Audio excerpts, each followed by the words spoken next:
Walt Disney's Disneyland. When you wish upon a star, makes no difference who you are.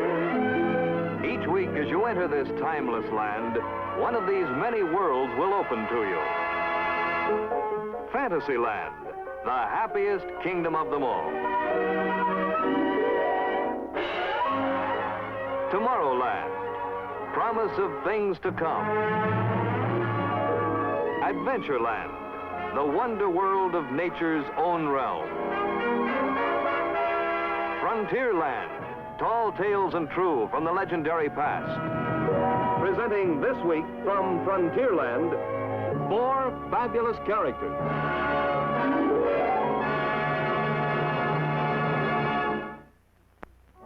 And now, your host, Walt Disney. For this program, we have selected 4 stories which have something in common. Each deals with a colorful period in America's past. And the heroes in these stories are all, in their particular way, fabulous characters. This group of 4 subjects includes an early American frontier hero, the most fabulous failure in the history of sports, America's most famous family feud, and the legend of a railroad engineer who won his fame back at the turn of the century. To introduce our railroad hero, we will now take you to Jerkwater Junction and our authority on the subject, Jerry Jerk Throttle Colonna.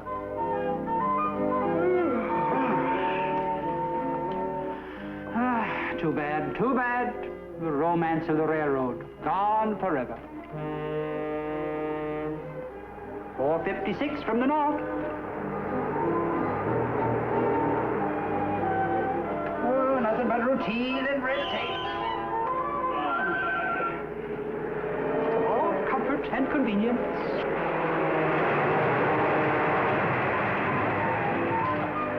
Look at that engineer. Fancy Dan. That's the trouble. No excitement in today's railroading. No heroes, no tradition, no smoke, no steam, no soot, no nothing. 502 from the east. 502 from the west.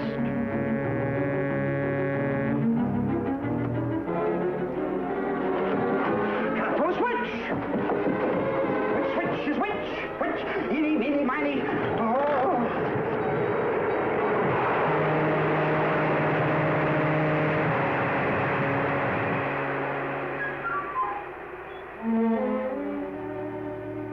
Like I was saying, it's all routine. Now, if you want romance, you've got to go back to the good old days. Back to the old dime novels of the 1890s. That's more like it. Fred Penchant, the dauntless engineer. Now there's a brave lad. He sees a fair damsel in distress, and like a shot, he's off to the rescue. Pour on the steam, man. Pour it on. Egad, why should he rescue her? Oh, well, Fred Penchant is no fool. Maybe your old man owns the railroad.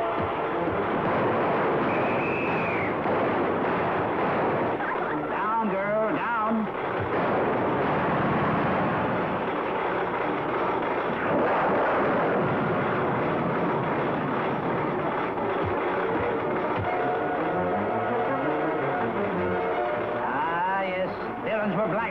And heroines really suffered in those dear, dead dime novel days. But virtue always triumphed, and the brave engineer got his reward.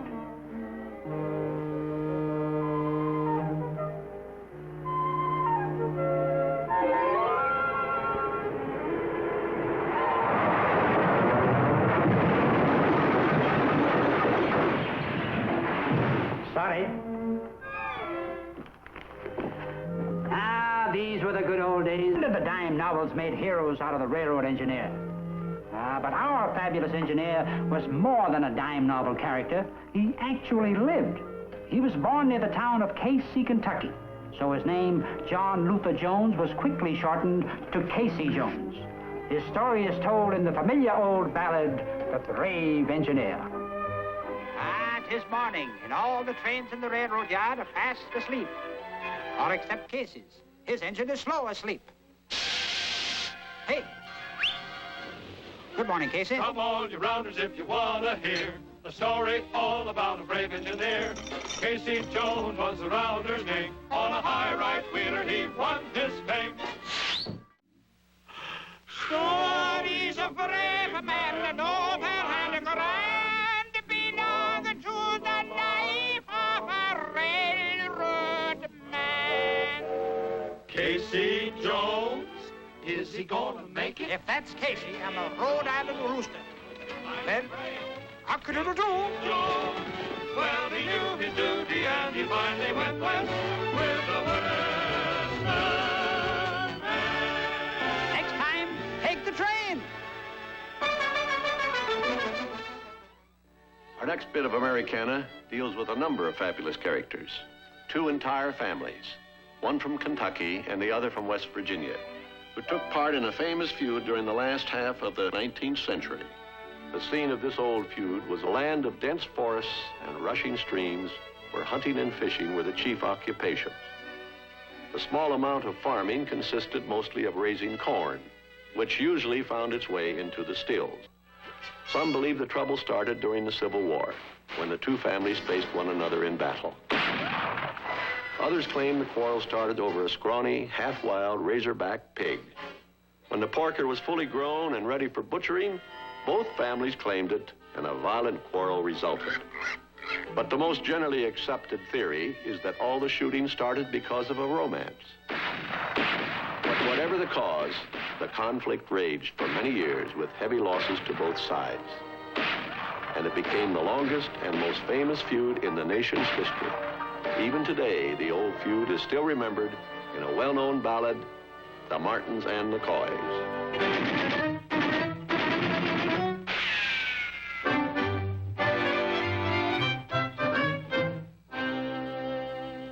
Gather round me, children, and I'll tell a story of the mountains in the days when guns was law.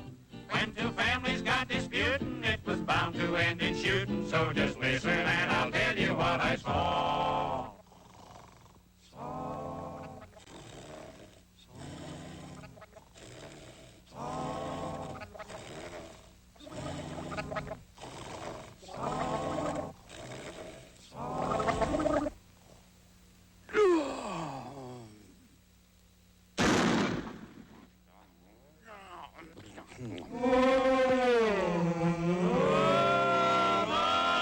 Martins and the Coys, they was reckless mountain boys, and they took up family feuding when they beat. Every darn time. They could shoot each other quicker than it put your eye to flicker. They could knock a squirrel's eye out at 90 feet. All their fighting started one bright Sunday morning. I remember, 'cause old Grandpa Coy was full of Mountain Dew.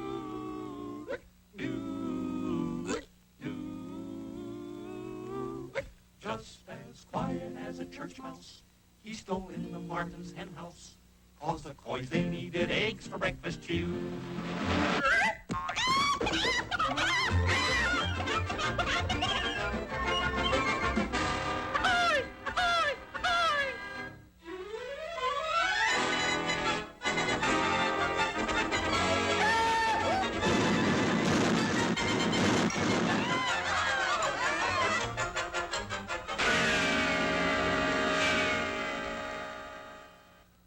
After that they started out to fight in earnest, and they scarred the mountain up with shot and shell. There was uncles, brothers, cousins, why they bumped them off by dozens. Just how many bit the dust is hard to tell. Oh, the Martins and the Coys, they were reckless about him, boys. At the art of killing, they became quite deft. Mighty deft. They all No, they shouldn't do it. But before they hardly knew it, on each side they only had one person left. Only one person left. the sole remaining Martin was a maiden, and as pretty as a picture was this Grace. While the one surviving boy was the handsome Henry Coy, and the folks all knew they'd soon meet face to face. After her, Henry. Go get him, boy. Knock him off, Macy. Whoa! Shoot that Coy. So they finally met upon a mountain pathway, and Henry Coy, he aimed his gun at Grace. Right at Grace. He was set to pull the trigger when he saw her pretty figure. You could see that love had kicked him in the face.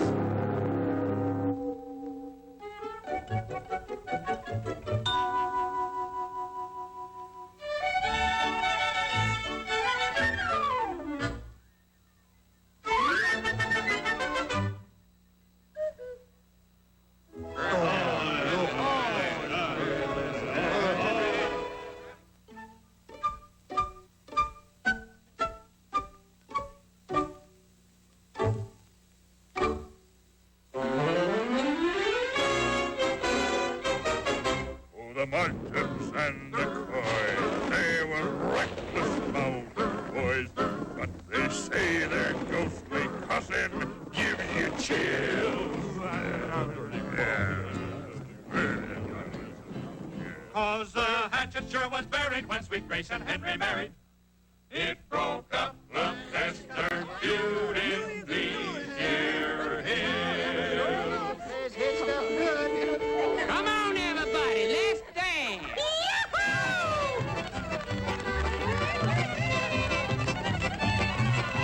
Well, I'm gonna not for all but I'm whooping call. Dozy-do, little more dough, taking and red been picking out dough, brandy dog, bite no cow, no, lost his teeth a long time ago. I swing your partners, woohoo, and promenade the hall. Same old road, same old play, watch that monkey walk and rave.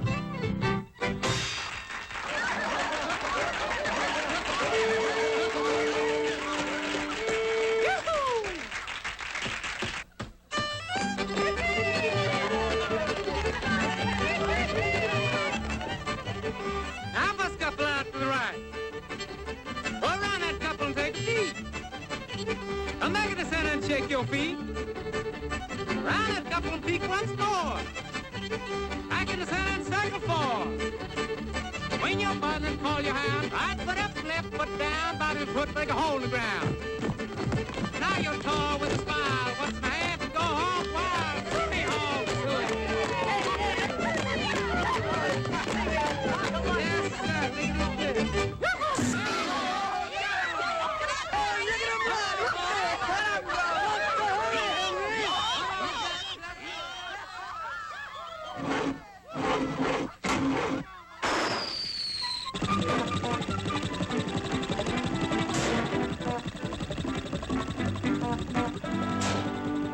Now you may think that this is where the story ended, but I'm telling you, them ghosts don't cuss no more.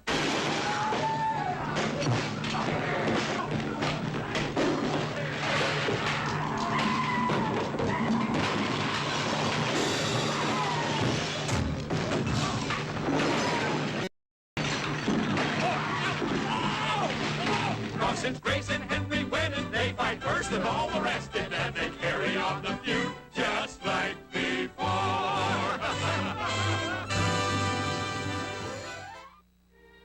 Our next fabulous character is from the world of sports, a product of our great national game, baseball. From its earliest days, baseball has produced an endless parade of heroes, great stars whose names have become legend. Nap LaJoie, Hans Wagner, Christy Mathewson, Walter Johnson, Iron Man Lou Gehrig, Tris Speaker, Ty Cobb, and of course, the incomparable Babe Ruth. The opening of the baseball season is virtually a national holiday. Ballparks are jammed by rabid fans who come to cheer their heroes and to thrill to the umpire's call,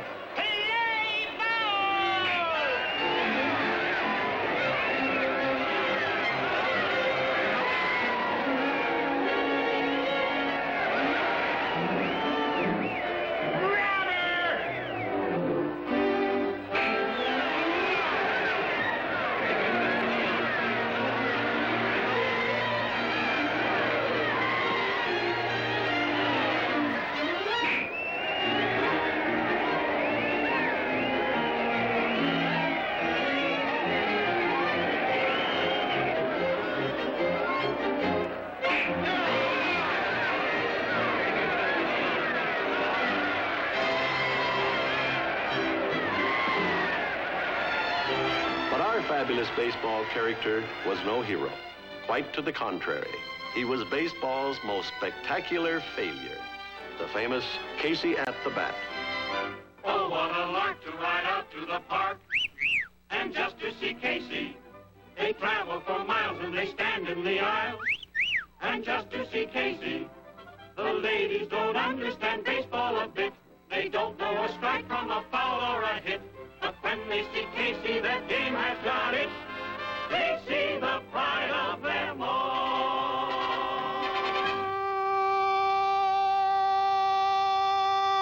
The outlook wasn't brilliant for the Mudville Nine that day. The score was 4-2, with but one inning left to play. But there is no joy in Mudville. Mighty Casey has struck out.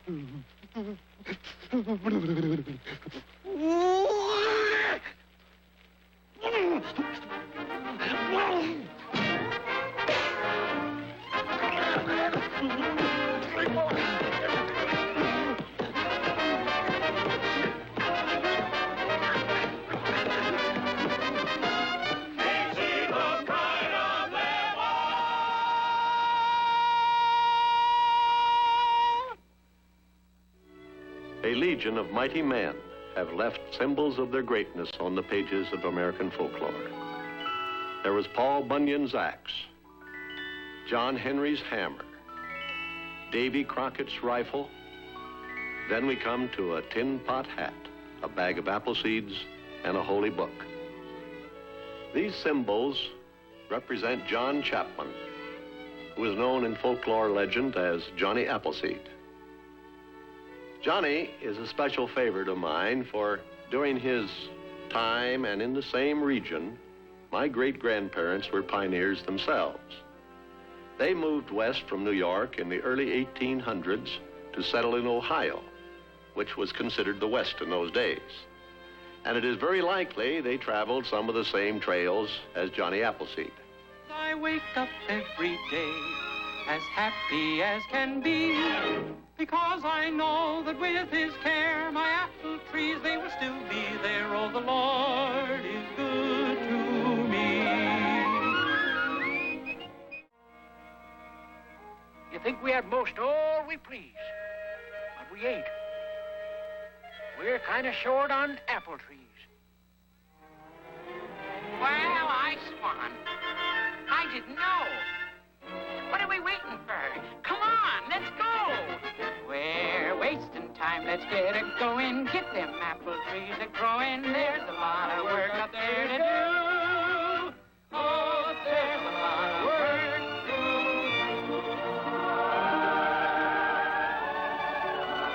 Well, sir, now you know the reason why. Whenever I see that sartin sky, I think of little John. 'Cause it's like I said, if you recall, them clouds ain't really clouds at all. They're apple blossoms, if you please, from John's heavenly orchard of apple trees.